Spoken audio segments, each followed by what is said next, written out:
Hoje quero compartilhar com vocês algo que tenho enfrentado na minha vida.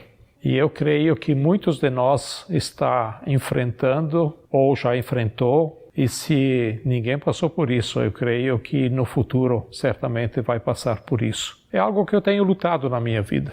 E é algo que ainda luto na minha vida.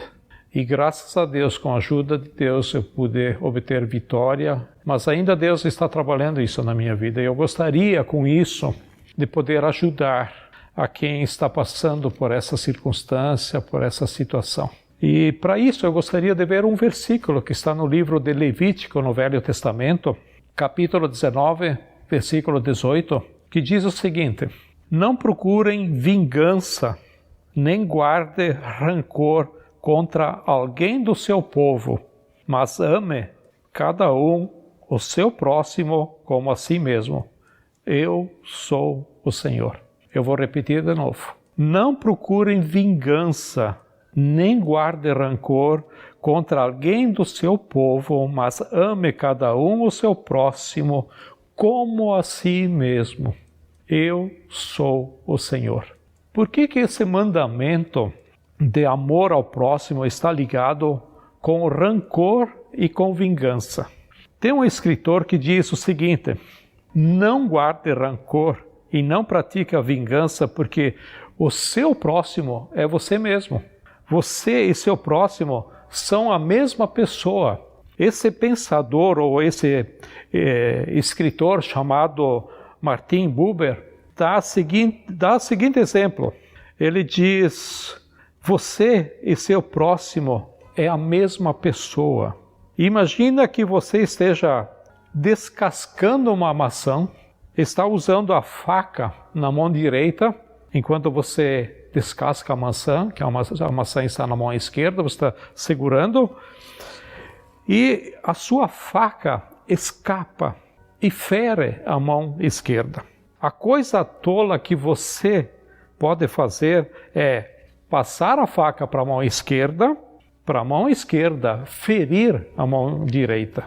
Se a mão direita fez o mal contra a mão esquerda não pode fazer o mal contra a mão direita, porque é você ferindo você mesmo. Essa é a ideia. Então, ame o seu próximo como a si mesmo. Por quê? Porque você e seu próximo são a mesmíssima pessoa. Claro, não fisicamente. E tem mais. Você e seu próximo são iguais. Mas aí você pode perguntar, mas como são iguais? Aquilo que está no coração do seu próximo também está no seu coração. Quando você pensa assim: o meu próximo fez o mal contra mim, porém eu e ele não somos a mesma pessoa, mas eu e ele partilhamos da mesma condição humana. Ou seja, a capacidade que ele tem de fazer o mal contra mim é a mesma que eu tenho para fazer o mal contra outra pessoa, qualquer outra pessoa. Nós somos a mesma maravilha criada por Deus, a imagem e a semelhança de Deus. E ao mesmo tempo, nós somos farinha do mesmo saco. É isso que nós somos. Por isso, não pague o mal com o mal, não guarde rancor, não pratique a vingança. Mas o versículo diz: mas ame. O exemplo da história bíblica que melhor ilustra essa dinâmica de fazer o mal, rancor, vingança e perdão é a história de José e seus irmãos no Egito. Para quem não sabe a história de José, José era filho de Jacó. Jacó tinha várias mulheres, porque na época podiam ter várias mulheres, e com elas ele teve 12 filhos. Mas a mulher da vida de Jacó era Raquel. E com Raquel, Jacó teve 2 filhos, José e Benjamim. José, o primogênito de Jacó e Raquel, e óbvio, depois Benjamim, né? Dos 12 filhos que Jacó teve, o José era o seu filho predileto, era o seu filho favorito. E José gostava de ser o filho predileto. E o pai deixava claro para os outros filhos que José era o seu filho predileto, seu filho favorito. Eram os melhores presentes para José. José não pegava fila na hora do chuveiro, na hora de tomar banho. José recebia sempre o maior pedaço de bolo ou o maior pedaço de chocolate. E por aí vai. E com o tempo isso fez nascer no coração dos seus irmãos uma rivalidade que criou uma hostilidade, criou um ciúme, um ódio, um ressentimento, uma mágoa, onde ficou tensa a relação de José com seus irmãos. Um dia eles estavam no campo, José junto com seus irmãos, e eles decidiram matar José. Mas voltam atrás do plano de matar, e aí vendem José para o Egito como escravo. E lá no Egito, José se torna o segundo homem mais importante do império, abaixo apenas do faraó. José chega nessa posição porque interpretava sonhos. E ele interpreta os sonhos do faraó a respeito de 7 vacas magras e 7 vacas gordas. O que seria isso? Seria 7 anos de abundância e fartura e 7 anos de escassez e limitação que eles iriam ter. Aí José tem um plano. Nós vamos guardar nos anos de fartura, e nós teremos no período de escassez e fome que vai acontecer sobre a terra, e teremos em estoque muita coisa onde todos vão vir comprar e comer nas nossas mãos. E foi isso que aconteceu. Depois dos 2 anos, dos 7 anos de escassez, a fome chegou à família de José. E os irmãos de José saem da sua casa e vão até o Egito em busca de alimento, né? E lá se dão de cara com quem? Com José. E lá estão os irmãos de José ajoelhados diante dele, suplicando por alimento, pedindo socorro, suplicando por ajuda, suplicando o favor de José. José está longe da sua família há 10 anos. E está diante de seus irmãos, onde tem a possibilidade da vingança diante de si. Agora, ele pode se vingar. Mas se vingar é uma postura, fica uma atitude um pouco feia, né? Então, como que vingança é algo feio, a gente muda, chama isso de justiça. A gente chama de fazer justiça e não de vingança. José está aí com seus irmãos diante dele, e ele deve ter sentido aquele pensamento ou sentimento onde agora é hora desses caras pagarem o mal que fizeram contra mim. Deve ter passado isso pela cabeça de José. Não tenho dúvida. Agora sim vai ser feita a justiça. José poderia ter pensado melhor, que além de fazer justiça, Deus os colocou aqui, debaixo dos meus pés, onde se cumpre o propósito de Deus na minha vida, onde eu vou passar, né, a guilhotina no pescoço de todos eles. Porque Deus os trouxe para mim, porque eu sou o escolhido de Deus e agora vou fazer justiça. José tinha tudo para pensar nisso. E talvez ele pensou nisso. E se não pensou nisso, algo parecido. Mas não é isso que José faz. Esse escritor diz que por 3 razões José não fez a vingança ou a justiça. A primeira razão diz que José não se vingou para não se nivelar ao mal que foi feito contra ele e não se tornar igual àqueles que fez contra ele o mal. O maior mal que o malvado pode fazer contra mim é me transformar numa pessoa do mal igual a ele. E José está diante dos seus irmãos e diz assim: olha, vocês agiram, né, e fizeram mal contra mim, mas eu não vou praticar o mal contra vocês porque eu não quero me tornar igual a vocês. Eu não quero descer ao seu nível de mal, de maldade. Eu não quero me tornar malvado. Quando temos o impulso de vingança, de maldade, de pagar mal com o mal, né? O ditado que existe por aí que diz dente por dente, olho por olho, e nós damos vazão, nós damos oportunidade para isso, o mal se instala dentro de nós. Não é só um ato de maldade, mas temos o nosso caráter mexido, mudado, e começamos a se tornar maldosos, malvados, onde esse mal contamina o nosso coração. Aí nós não praticamos o mal só contra a pessoa que fez o mal contra nós, mas temos o mal dentro de nós, dentro da gente.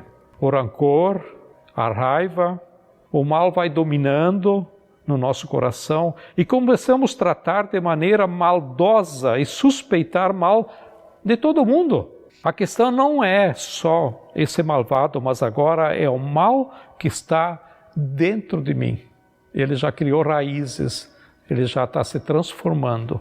Aí eu me torno uma pessoa que fica sempre na defensiva com todo mundo, porque eu imagino que o mal que está dentro de mim também está dentro do outro.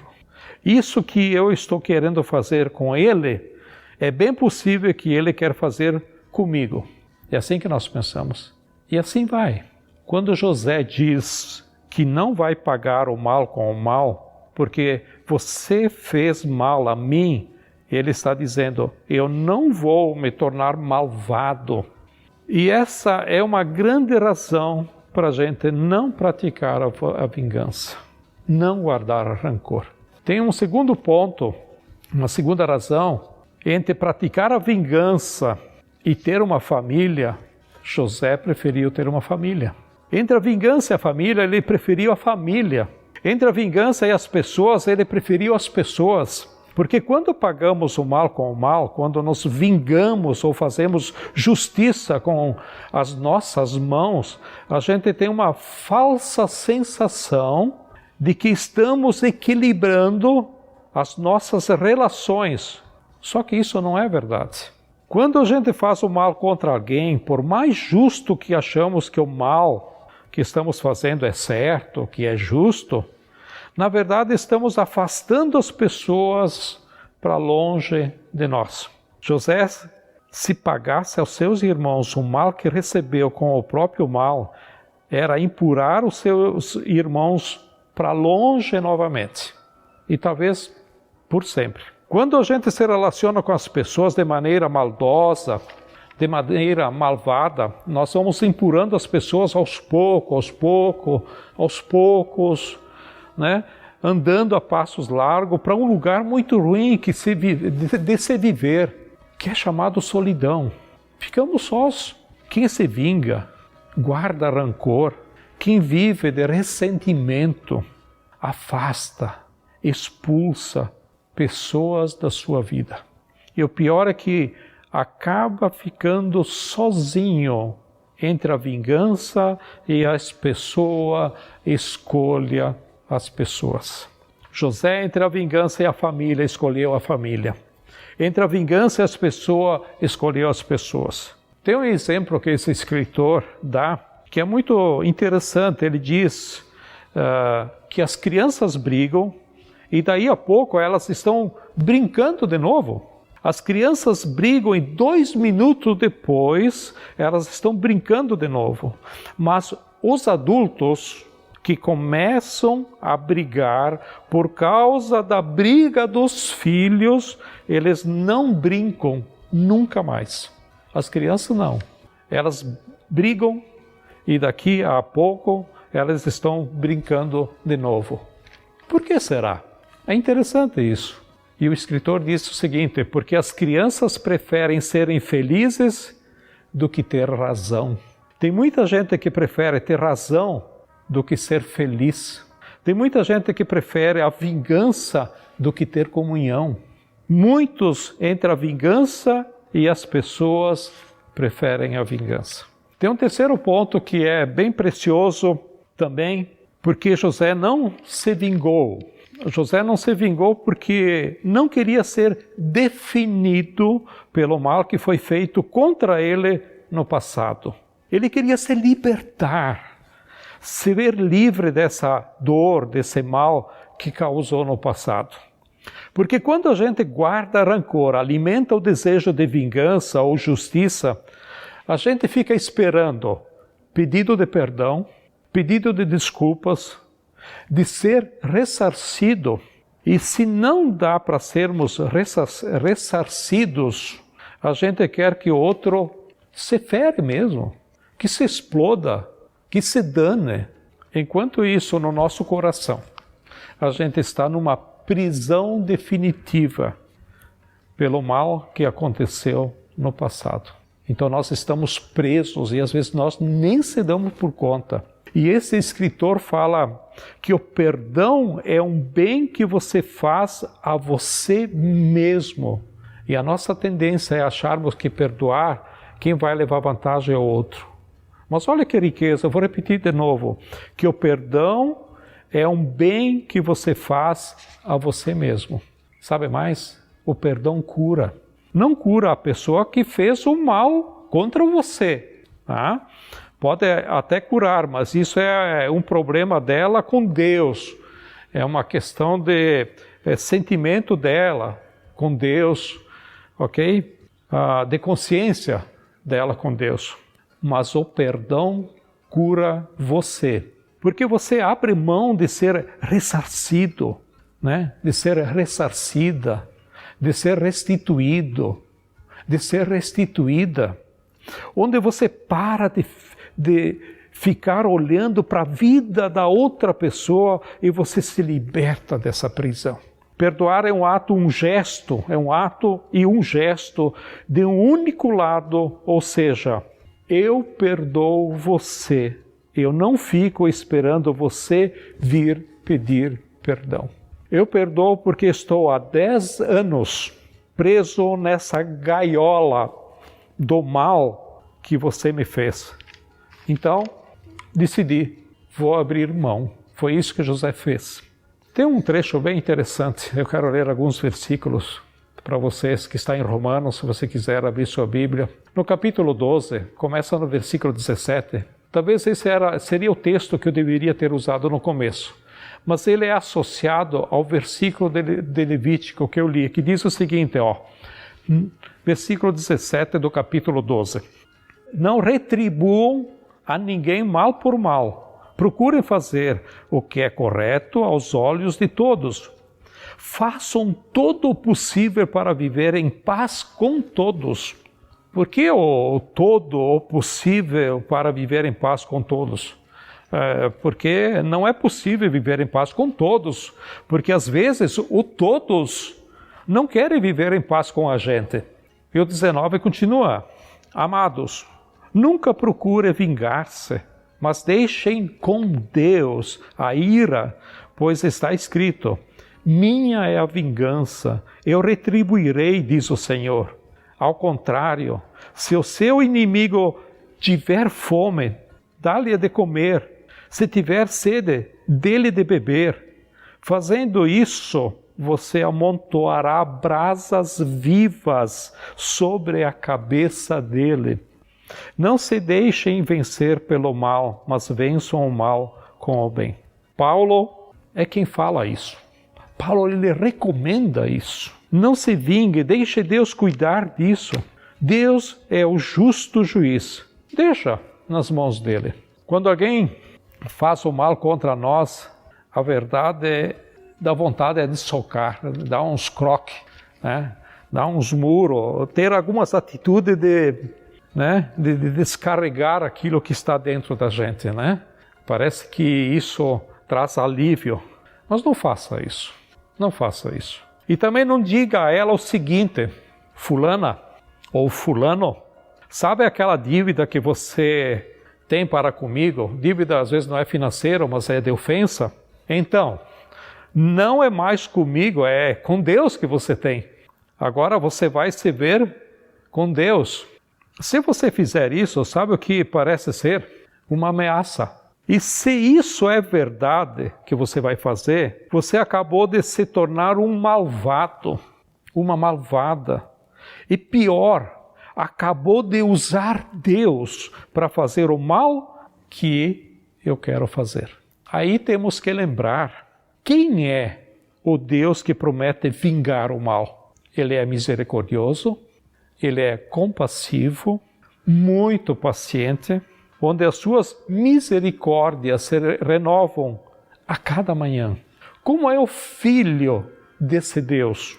O Filho desse Deus, chamado Jesus, é o Príncipe da Paz. Entregar nas mãos de Deus e você abrir mão do controle da vida do outro é você se libertar dessa prisão que você está.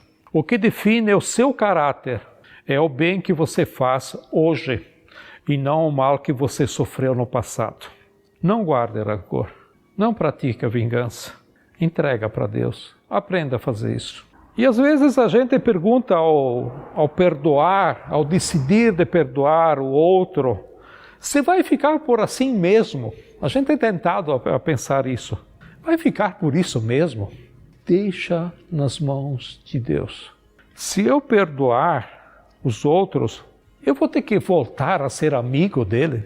Creio que são duas coisas diferentes. Primeiro, perdoar é um gesto unilateral, ou seja, cabe a mim fazer isso.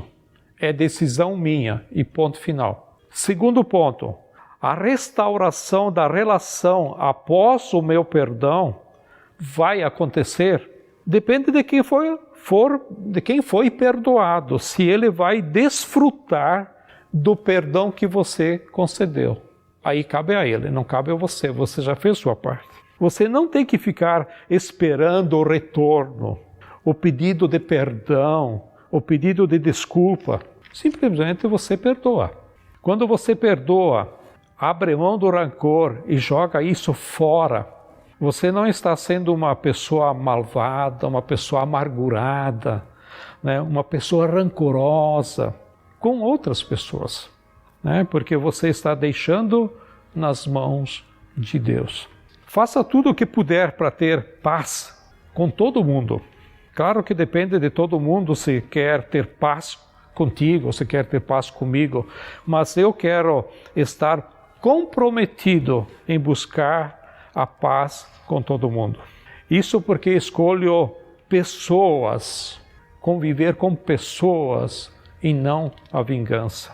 O meu desafio é que você seja uma pessoa definida pelo bem que você possa fazer hoje, inclusive em favor daqueles que te fizeram o mal. José fez essa opção. José disse assim para os seus irmãos: não tenham medo, eu não vou fazer o mal contra vocês, porque eu não estou no lugar de Deus. Olha a postura dele. Será que isso passa pela nossa cabeça? Eu não estou no lugar de Deus. Quantas vezes nós somos tentados a sermos o Deus, de tomarmos decisões de vingança própria, de fazermos justiça própria? Esse é o momento de analisarmos esse Deus que nós temos. Como é que eu entrego isso a Ele?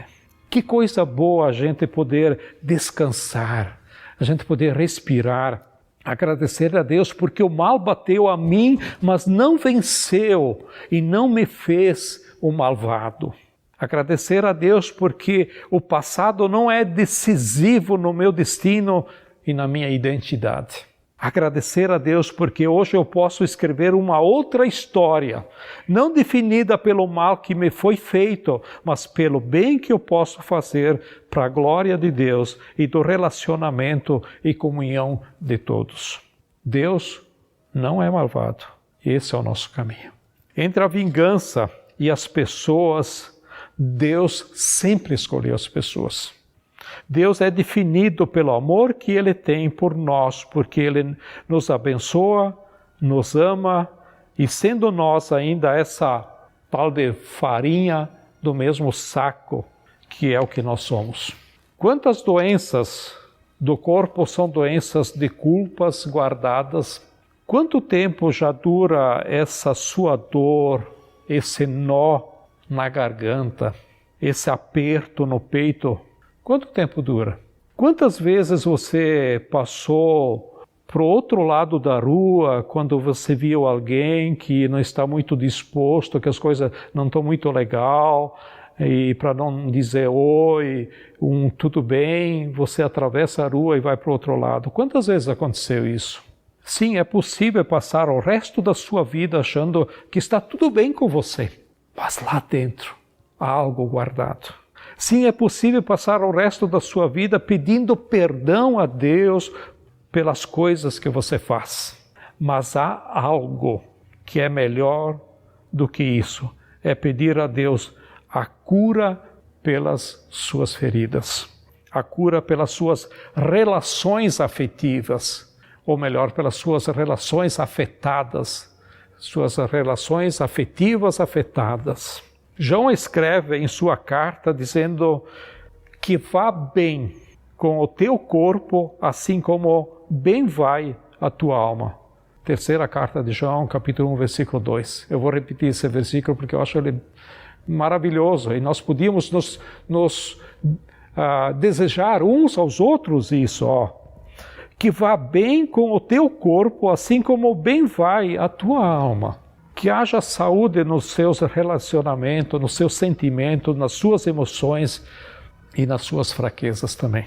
Vale a pena buscar a cura, vale a pena buscar a libertação, pedir a Deus que toque nessa ferida.